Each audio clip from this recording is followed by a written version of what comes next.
Sir ఆలోచించాలి.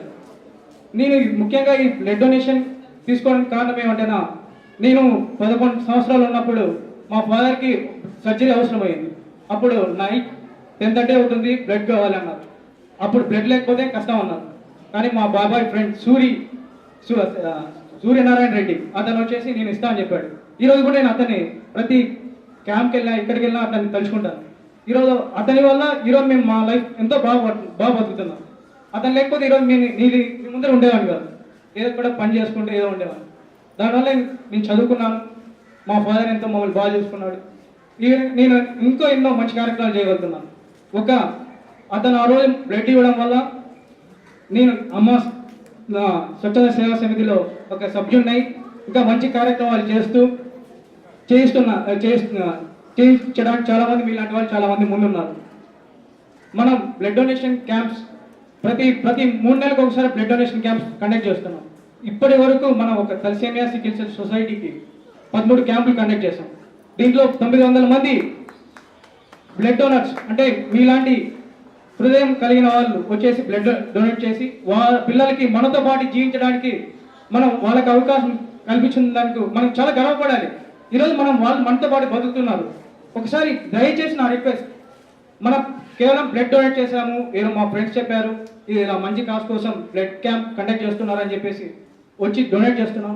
కానీ మీరు మంత్లీ ఒక 4 అవర్స్ మంది కాదనుకుంటే మనం ఒకసారి ఆ సొసైటీకి వెళ్ళి చూద్దాం. వాళ్ళు ఎలా చేస్తున్నారు, ఆ పిల్లలు ఎలా ఉన్నారు, వాళ్ళకి ఎంత ట్రీట్మెంట్ అవసరం, ఆ సర్వీస్ వాళ్ళు ఎలా చేస్తారు, వాళ్ళకి మనం ఏ విధంగా చేయగలుగుతాం మనం ఒకసారి ఆలోచించాలి. ఇక్కడ చాలా ఎన్జిఓస్ ఉన్నాయి, చాలామంది వాళ్ళు బ్లడ్ డొనేషన్ క్యాంప్స్ కండక్ట్ చేయాలనుకుంటున్నారు, అన్ని ట్రై చేయాలనుకుంటున్నారు. కానీ కొంచెం నెగ్లిజెన్స్ అయిపోతుంది. ఎక్కడ అవుతుందంటే మన కాలేజెస్లో కానీ ఆఫీస్లో కానీ పర్మిషన్స్ ట్రై చేస్తాం, 1 or 2, 3 times చేస్తాం, వాళ్ళు పర్మిషన్ ఇవ్వలేదంటే డ్రాప్ అయిపోతున్నాం. అది కాకుండా నెక్స్ట్ ఆల్టర్నేట్గా ఎక్కడ మనం ఇంకో ట్రై చేసామంటేనా వాళ్ళకి బ్లడ్ చాలా అవసరం అవుతుంది. మనం రీసెంట్గా last month blood donation camp conduct చేసాము. ఆ క్యాంప్లో కేవలం ఆ రోజు 56 డోనర్స్ మాత్రమే ఇచ్చారు. ఆ 56 డోనర్స్ అది సమ్మర్ సీజన్లో మనం బ్లడ్ డొనేషన్ అయిపోతుంది 15-20 ప్యాకెట్స్ అయిపోతున్న వెంటనే ఆ ప్యాకెట్స్ తీసుకెళ్తున్నాం తలసేమియా సికిల్ సెల్ సొసైటీ. అంటే ఎంత అవసరం అవుతుంది ఒకసారి మనం ఆలోచించాలి. ఇంకా నాకు ఈ బ్లడ్ డొనేషన్ మెయిన్ ఇంపార్టెంట్గా ఎందుకు చేయాలనిపించిందంటే, నేను 2011 May 8 thalassemia awareness session conduct చేశారు. ఆ రోజు ఫస్ట్ నేను అక్కడికి వెళ్ళినప్పుడు చూశాను, ఒక తలసేమియా వ్యాధి కోసం ఎంతోమంది ఎన్జిఓస్ కానీ తలసేమియా సికిల్ సెల్ సొసైటీ వాళ్ళు కానీ ఆ రోజు ఏకే కామ్ గారు, సిద్ధార్థ హీరో అలాంటి వాళ్ళంతా ఎంతోమంది వచ్చేసి అవేర్నెస్ ప్రోగ్రామ్ క్రియేట్ చేయడానికి ఎంతో ఆ రోజు చేశారు. కేవలం ఒక హైదరాబాద్ సిటీలో మాత్రమే తలసేమియా గురించి ఒక సొసైటీలో 1935 మంది పిల్లలు ఈరోజు ఉన్నారంటే మనం ఒకసారి ఆలోచించాలి. మన ఆంధ్ర రాష్ట్రంలో ఎంతమంది పిల్లలు ఉన్నారు, భారతదేశంలో ఎంతమంది ఉన్నారు, ఈ విధంగా ఆలోచించుకుంటూ పోతే మనకు చాలా బాధ అనిపిస్తుంది.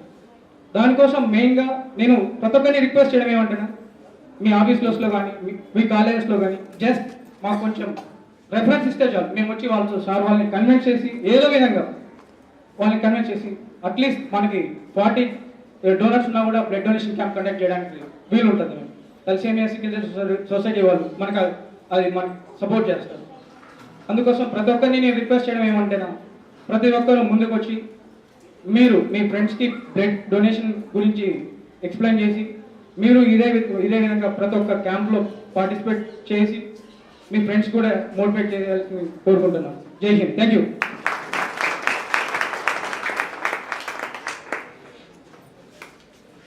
ఈ తలసేమియా సికిల్ సొసైటీని ప్రారంభించిన రత్నావళి గారిని వేదికపైకి ఆహ్వానించారు.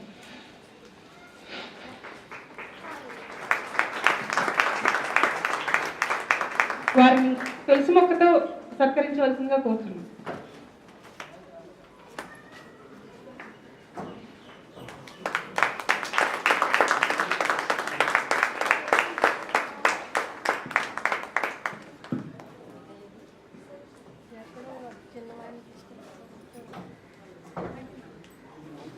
అందరికీ ఒక ముఖ్య గమనిక, మనం తలసేమియా గురించి ఇంతవరకు మాట్లాడుకున్నాం. దానికి ముందుగా ఒక టెస్ట్ చేయించుకోవాలి ప్రతి ఒక్కరు, HbA2 టెస్ట్. పెళ్లి చేసుకో ముందు మనం ఎయిడ్స్ అలాంటి టెస్ట్ ఎలా చేయించుకుంటున్నామో ప్రతి ఒక్కరూ HbA2 టెస్ట్ చేయించుకోవాలి. దీనికి మనం బయట చేయించుకోవాలంటే మినిమం 1500 అవుతుంది. కానీ మన తలసేమియా సికిల్ సెల్ సొసైటీ వాళ్ళ సపోర్ట్తో కేవలం మనకి 750 రూపీస్తో తలసేమియా టెస్ట్ చేస్తారు. నెక్స్ట్ బ్లడ్ డొనేషన్ క్యాంప్కి ప్రతి ఒక్కరిని ఈ తలసేమియా HbA2 టెస్ట్ చేయించుకోవాలని ప్రార్థిస్తున్నాను. Thank you. సారీ 550 మాత్రమే. Thank you. ఈ తలసేమియా వ్యాధికి ఇప్పటి నుంచి మీరు కూడా రక్తదానం ఇస్తారని, మీ ఫ్రెండ్స్ని కూడా ప్రేరేపించి మాకు ఈ రక్తదాన శిబిరాల్లో పాల్గొనేలా చేస్తారని చెప్పి ఆశిస్తున్నాం. ఉప్పు ఎక్కువైందని అన్నం వదిలేస్తాం. ఈ పెద్ద పెద్ద ఫంక్షన్స్కి నచ్చింది తిని మిగిలిందల్లా వదిలేస్తూ ఉంటాం.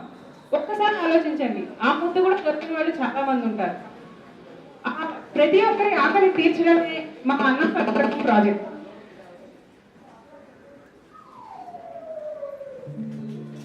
అన్నం పరబ్రహ్మం.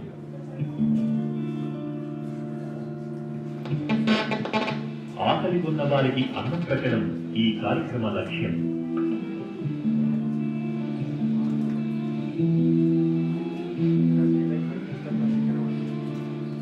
ప్రతి నెల ఎవరూ లేని వారికి అన్నార్థులకు ఆహారం, వాడిన దుస్తులను అందజేస్తారు. అంతేకాకుండా సభ్యుల పెళ్లిళ్లు, పార్టీలలో మిగిలిన ఆహార పదార్థాలు వ్యర్థం కాకుండా అన్నార్థులకు పంచిపెడుతున్నారు అమ్మ కార్యకర్తలు.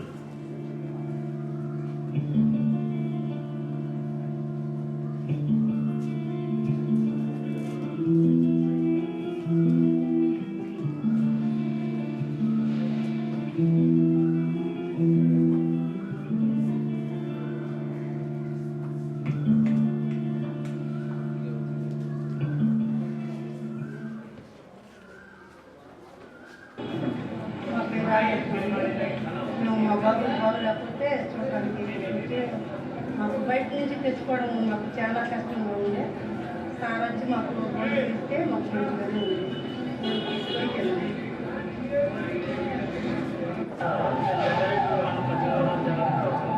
అబ్బాయికి ఒంట్లో బాగోకపోతే హాస్పిటల్ కానీ ఇక్కడ ధ్యానం చేస్తాం. అయితే వారికి బయట అలాంటి వాళ్ళకి భోజనానికి ఇబ్బందిగా ఉంది. అయితే ఇలాంటి అమ్మ సేవ కేంద్రం, అమ్మ సేవ నుంచి వచ్చి మాకు 10 మందికి భోజనాలు కల్పించారు. అలాగే ఉన్న సంస్థలు కూడా వచ్చి మాకు కొంచెం హెల్ప్ చేస్తే కొంతమంది కవర్ అయ్యే అవకాశం ఉంది. బయట ఉంచుకోవాలంటే 70 రూపాయల నుంచి 100 రూపాయల దాకా అయిపోతుంది భోజనం. అయితే దాని గురించి చాలామంది చాలా రకరకాలుగా ఇబ్బందిగా పడుతుంది. దాని గురించి ఉన్న వాళ్ళు కూడా ఉన్న సంస్థలు కూడా కొంచెం హెల్ప్ చేస్తే దానికి తగ్గట్టు మేము 10 మంది అది ఏదో ఇంత లెక్క దూరాల నుంచి ఎక్కడి నుంచి ఏదో జిల్లాల నుంచి వచ్చి ఉంటున్నారు కాబట్టి అందరికీ కొంచెం హెల్ప్గా ఉంటుందని మేము కోరుకుంటున్నాం. థ్యాంక్స్.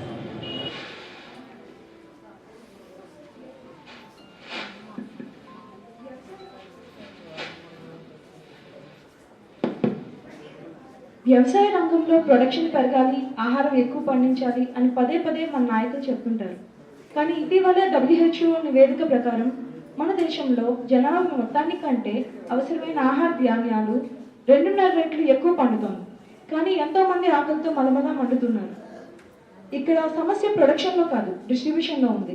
గవర్నమెంట్ గోడౌన్లలో కోట్ల టన్నుల తిండి గింజలు కుళ్ళిపోతుంటే బస్తీల్లో ఎందరో పేద వాళ్ళు ఆకలితో మలమలా మాడిపోతున్నారు. పక్కనున్న పేదవారికి పట్టెడన్నం పెట్టే శక్తి ప్రతి వ్యక్తికి ఉంటుందనే నమ్మకంతో మేము మొదలుపెట్టిన ప్రాజెక్టే అన్నం పరబ్రహ్మం. దీని గురించి కోఆర్డినేటర్ ప్రభా గారిని వచ్చి మాట్లాడాలని కోరుకుంటున్నాం.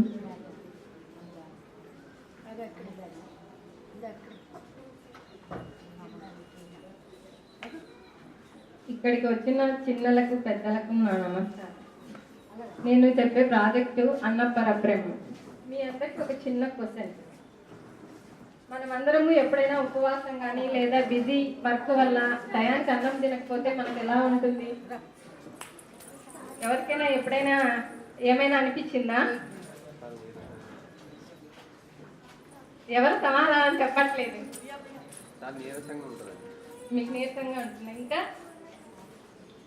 ఎప్పుడైతే తింటే బాగుండదు అనిపిస్తుంది. ఏంటండి? ఎప్పుడు తింటామా అని ఉంటుందండి. ఇంకా వినిపించట్లేదు.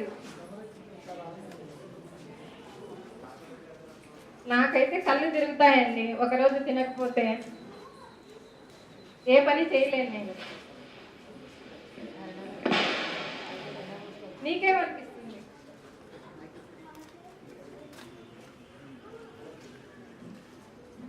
నాకైతే కళ్ళు తిరుగుతాయండి. అందుకు నేను ఒకరోజు కార్తీక పౌర్ణమికి 2 days ముందు నాకెందుకు రోడ్ సైడ్ ఉన్న వాళ్ళకు అన్నం ప్యాకెట్స్ పంచుదామా అనే ఆలోచన వచ్చింది. ఆ మాసంలో ఇస్తే మంచిదని చిన్నప్పటి నుంచి మా ఇంట్లో వాళ్ళందరూ చెప్పేవాళ్ళు. అలా ఆ రోజు నేను ఇవ్వాలనుకున్నాను. మా వాలంటీర్ మనోజ్తో కలిసి నేను ఆ రోజు స్టార్ట్ చేశాను. రోడ్ సైడ్ ఉన్న వాళ్ళకు ఒక 20 ప్యాకెట్స్ ఇచ్చాను. ఆ రోజు నాకు చాలా ఆనందం వేసింది. అంటే ఎందుకంటే నేను ఒక పూటనే తినకపోతే నాకు ఇలా ఉంటుంది, వాళ్ళు ఒక పూట కూడా తినలేని పరిస్థితిలో ఉన్నారు, వాళ్ళకి ఎలా ఉంటుందో అనిపించింది. అందుకు ఆ రోజు నేను ఇవ్వడం జరిగింది. తర్వాత కొన్ని రోజులకు అలా 2 times ఇచ్చానండి నేను రోడ్ సైడ్ ఉన్న వాళ్ళకు. తర్వాత మా వాలంటీర్స్ అందరూ కలిసి ప్రాజెక్ట్ బాగుంది, ఇలా చేయడం బాగుంది, రోడ్ సైడ్ ఎంతో మంది లేని వాళ్ళు ఉంటారు, అలాంటి వాళ్ళ కోసం మనం అన్నం ప్యాకెట్స్ పంచడం చాలా మంచిది అనేసి దీన్ని ఒక ప్రాజెక్ట్ లాగా తీసుకుందామని చెప్పేసి వీరభద్ర ఫస్ట్ అనౌన్స్ చేశాడండి. తర్వాత అందరూ మా అమ్మ మెంబర్స్ అందరూ ఈ ప్రాజెక్ట్ చేస్తే బాగుంటుందని చెప్పారు. తర్వాత దీన్ని జూలై 2011లో స్టార్ట్ చేయడం జరిగింది. ఈ ప్రాజెక్ట్ స్టార్ట్ చేస్తున్నప్పుడు ఫస్ట్ ఎలాంటి వాళ్ళకి ఇవ్వాలనే ఆలోచన వచ్చిందండి మాకు. ఆలోచించిన తర్వాత ఇందులో కొందరికి ఒక పూటైనా తిండి తినే అవకాశం శక్తి ఉంటుంది, కొందరికి ఆ శక్తి కూడా లేని వాళ్ళు కూడా ఉన్నారు ఇప్పుడున్న మనం చూస్తున్న సమాజంలో. ఇలాంటి వాళ్ళకి ఇస్తే బాగుంటుందన్న ఉద్దేశంతో రోడ్డు సైడ్స్ వికలాంగులు, కృంటి వాళ్ళు, గుడ్డి వాళ్ళు, పిచ్చి వాళ్ళు ఇలాంటి వాళ్ళకి ఇస్తే బాగుంటుందన్న ఉద్దేశంతో మేము ఈ కార్యక్రమం చేయడం జరిగింది. ఈ కార్యక్రమం చేస్తున్నప్పుడు మాకు చాలా మంది బ్లడ్ కాపు ఉండడము, సరిగ్గా బట్టలు లేకపోవడము ఇలా మేము చూసామండి. వాళ్ళకి అప్పుడే ఫుట్పాత్ దగ్గరికి వెళ్ళి బట్టలు కొనిచ్చి కూడా ఇవ్వడం జరిగింది. ఇలాంటి వాళ్ళు ఇలా ఎందుకు ఉండాల్సి వచ్చింది అనేది నేను చాలాసార్లు ఆలోచించాను. ఎందుకు ఇలా వాళ్ళ ఆ పరిస్థితిలో ఉండాల్సి వచ్చింది, దానికి కారణం మనమే అండి. మనం అలా వదిలేయడం వల్ల కదా వాళ్ళు అలా ఉండాల్సి వచ్చింది అనిపించింది నాకు. అది తోటి వారికి మనకు సహాయం చేయడం మన బాధ్యత. ఎందుకంటే ఇప్పుడున్న పరిస్థితుల్లో నేను నా కుటుంబం బాగుంటే చాలు, పక్కవాడు ఎలా ఉంటే అనే ఆలోచనలో ఉంటున్నాడు. తన అవసరాలు తీర్చుకుంటూ పక్కవాడి గురించి ఆలోచించట్లేదు. ఇప్పుడు ఫంక్షన్లు జరిగినా, బర్త్డే జరిగినా, ఏమైనా కార్యక్రమాలు జరిగినా ఎంతో అన్నం వేస్ట్ అవుతుంది. వాటిని డస్ట్బిన్లో వేస్తున్నారే తప్ప సరే అక్కడికి వెళ్ళి బయటకు వెళ్ళి 10 మందికి పెడదామనే ఆలోచన తక్కువ మందికి ఉంటుందండి, తక్కువ మందికి ఉంటుంది. ఆ వేస్ట్ అయిన అన్నాన్ని మనం 1 hour ఓపిక తెచ్చుకొని రోడ్ సైడ్ ఉన్న వాళ్ళకి ఇస్తే 10 మంది కడుపు నిండా తింటారండి.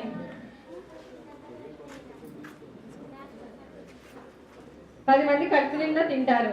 ఇలా మేము అన్ని దానాలకల్లా అన్నదానం నిన్న అన్నారు మన పెద్దలు. అందుకే అండి తిండి లేని వాళ్ళ కోసం తిండి పెట్టాలనే ఉద్దేశంతో ఈ కార్యక్రమం మేము స్టార్ట్ చేశాము. ఈ కార్యక్రమం ఫస్ట్ రోడ్ సైడ్ ఉన్న వాళ్ళకు, కృంటి, గుడ్డి, వికలాంగులకు ఇలాంటి వాళ్ళకి ఇవ్వడం జరిగింది. తర్వాత వాలంటీర్స్ కొత్త వల్ల కానీ లేదా టైం సరిగా మాకు 3-4 hours పడుతుందండి. ఇలా ఇస్తున్నప్పుడు మేము చాలా మంది మీరు చాలా మంచి పని చేస్తున్నారమ్మా అని చాలా ఆనందంగా ఫీల్ అయ్యారు. కొందరైతే ఇలా మేము ఉండాల్సి వచ్చిందని చాలా మంది కూడా బాధపడ్డారండి. ఇలా రోడ్ సూసైడ్ ఇస్తున్న తర్వాత కొన్ని రోజులకు మేము నీలోఫర్ హాస్పిటల్కి ఇవ్వడం జరిగింది. అక్కడ కూడా చాలా మంది ఆర్థిక స్తోమత లేని వాళ్ళే అక్కడికి వస్తూ ఉంటారు. అక్కడ కూడా మేము స్టార్టింగ్ 2013లో అక్కడ ఇవ్వడం జరిగింది. తర్వాత 100 ప్యాకెట్స్ ఇస్తాము, తర్వాత 150 ప్యాకెట్స్ ఇవ్వడం జరిగింది. వాళ్ళు అలా ఇస్తున్నప్పుడు చాలా ఆనందంగా చెప్పారండి, మీరు ఇచ్చే ఈ ప్యాకెట్స్ 100 రూపీస్ మాకు మిగులుతుంది, దానివల్ల మాకు మందులకు వస్తుందని చాలా హ్యాపీగా చెప్పేవాళ్ళు. ఇప్పుడు ఈ ప్రాజెక్ట్ను శరత్ చంద్ర చేస్తున్నాడండి నీలోఫర్లో. మీకు నా ఒక చిన్న విన్నపం అండి, మీరు ఇంట్లో ఫంక్షన్లు కానీ ఏవైనా బర్త్డేలు కానీ ఏమైనా జరిగితే అవి వేస్ట్ అయిన అన్నాన్ని డస్ట్బిన్లో పడేయకుండా ఒక 1/2 hour టైం స్పెండ్ చేసి రోడ్డు సైడ్ ఉన్న వృద్ధులకు కానీ మీకు ఎవరైతే వీళ్ళకు ఆకలిగా ఉన్నారు అని అనిపిస్తే, వాళ్ళు చేసుకోలేని పరిస్థితిలో ఉన్నారు అనిపిస్తే అలాంటి వాళ్ళకి ఇవ్వండి ప్లీజ్. దయచేసి డస్ట్బిన్లో వేయకండి. మేము ఇప్పుడు ఈ కార్యక్రమం రోడ్ సైడ్ ఉన్న వాళ్ళకు ప్లస్ నీలోఫర్లో చేయడం జరిగిందండి. స్టార్టింగ్ రోడ్ సైడ్ ఉన్న వాళ్ళకి చేశాము, తర్వాత నీలోఫర్లో ఉన్న వాళ్ళకి చేశాము. ఇంకా దీనికంటే మీ దగ్గర ఇంకా ఎలా చేస్తే బాగుంటుంది అని మీ దగ్గర ఏమైనా ఆలోచనలు అలా ఉంటే మాకు చెప్పి మాకు సహకరించాలని మేము కోరుతున్నా. ఇంకా ముందు ముందు ఇంకా ఎక్కువ మందికి రీచ్ అవ్వడానికి మీ సహాయం మాకు కావాలని కోరుకుంటున్నాను. ఈ అన్నపరబ్రహ్మం ప్రాజెక్ట్లో పాల్గొన్న ప్రతి వాలంటీర్కు నా కృతజ్ఞతలు. థ్యాంక్ యూ ప్రభా. మీకు ఏమైనా సజెషన్స్ ఉన్నా, మాలో ఏమైనా ఇంప్రూవ్మెంట్స్ కావాలనుకున్నా అక్కడ సజెషన్ బాక్స్ ఉంది, పేపర్ పెన్ను కూడా అక్కడే ఉన్నాయి, దయచేసి మీరు రాసి అందులో వేయచ్చు.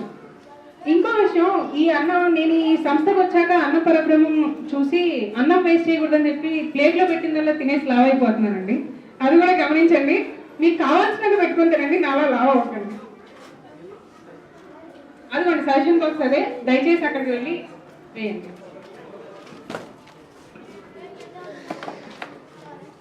ఇప్పుడు ఈ అన్న పరబ్రహ్మం గురించి మన వాలంటీర్ ధనేష్ వచ్చి తన అనుభవాలు చెప్పుకుంటాడు.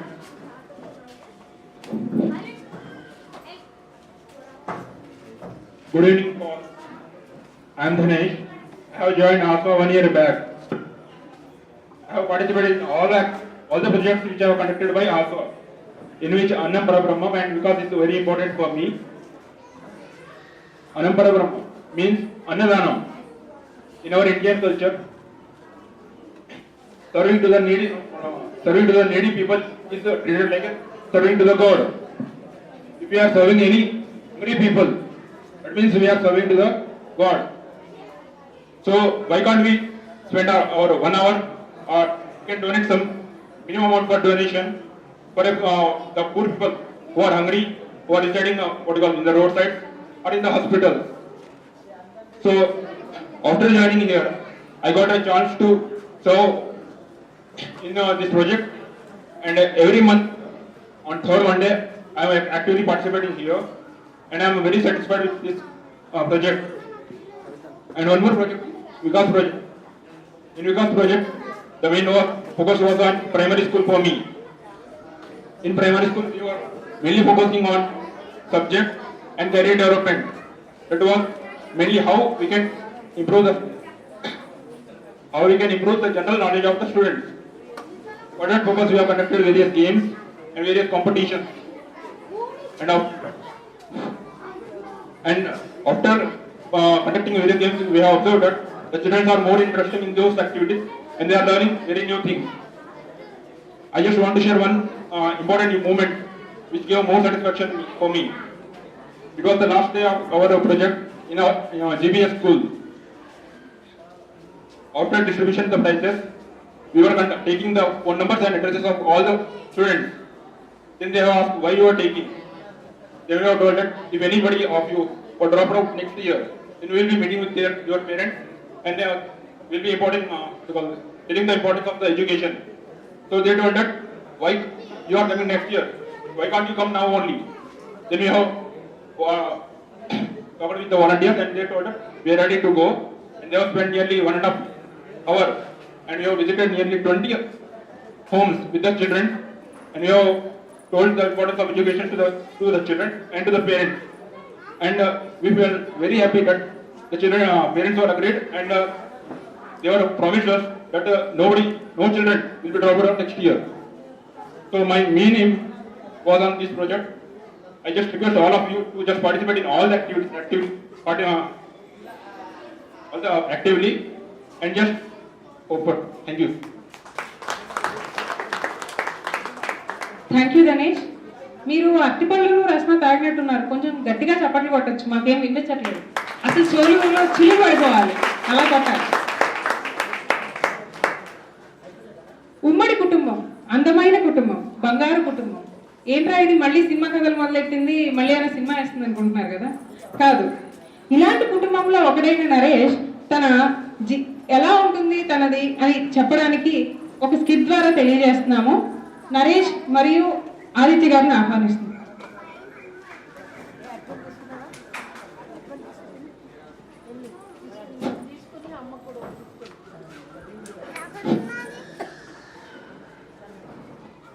హలో అమ్మా, చెప్పమ్మా.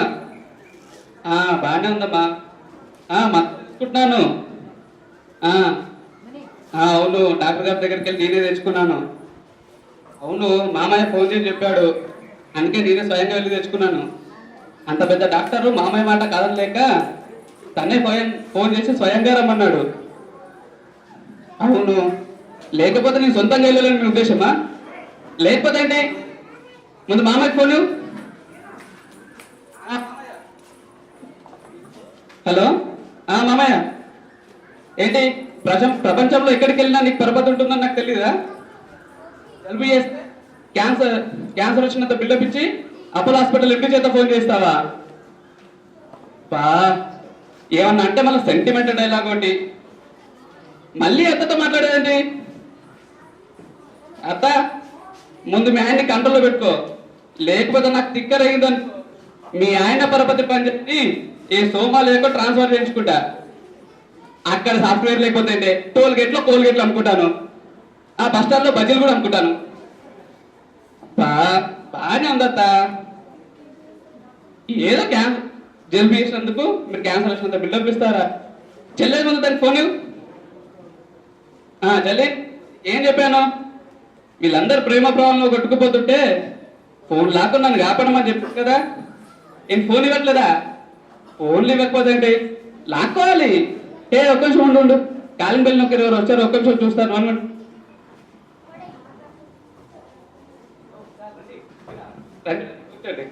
సై, మా ఆఫీస్ నుంచి గురుమూర్తి గారు వచ్చారు, నేను తర్వాత ఫోన్ చేస్తాను, పెట్టాయి. ఇది పిన్నికా? వద్దే తల్లి, పిన్నికి మాత్రం వద్దే, సాగుతూ పోతే. పిన్ని నువ్వేనా? జస్ట్ పిన్నికి ఫోన్ ఇవ్వవే, మాట్లాడాలండి అంటున్నాను. ఈ లోపే నీకు ఫోన్ ఇచ్చేసింది పిల్ల రాక్షసి. బాగానే ఉంది పిన్ని. ఏంటి కషాయాల? వద్దు తల్లి, ఆ కషాయాలకి షాప్ నా వల్ల తల్లి. ఏంటి పక్క నుంచి మీ సూరమ్మతను పంపిస్తావా? వద్దు తల్లి, చెప్పు ఎలా చేయాలో నేనే పెట్టుకుంటాను, చెప్పు. ఇంత రాత్రప్పుడు వేపాకులు తులసాకులు లెక్కలు చూదేం తల్లి? ఈ రాత్రి పూట తిరిగితే దొంగడు అనుకొని కాళ్ళు కొట్టేస్తారు.